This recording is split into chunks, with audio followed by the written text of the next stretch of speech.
नमस्कार बंधुगण जदि महाभारत पढ़ा आपण पाखे समय ना तेरे यार 9 गोटी कथा सर्वदा मन रखु। एक नंबर संतान को भूल इच्छा को एवं जिद को जदि ठीक समय अंकुश न लगाती शेष में आपण असहाय हो।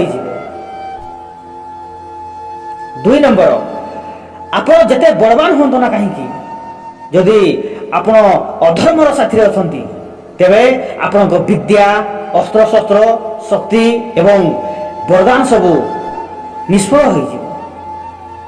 3 नंबर संतान को एते महत्वाकांक्षी करंतु नहीं जे से माने विद्यार दुरुपयोग करी सर्वनाश को नियंत्रण करिवे।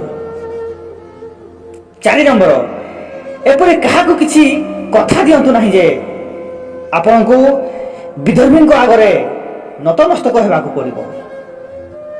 5 नंबर संपत्ति शक्ति और सत्तार सदुपयोग निजर सर्वनाशी अंतिम देखा पड़ी था।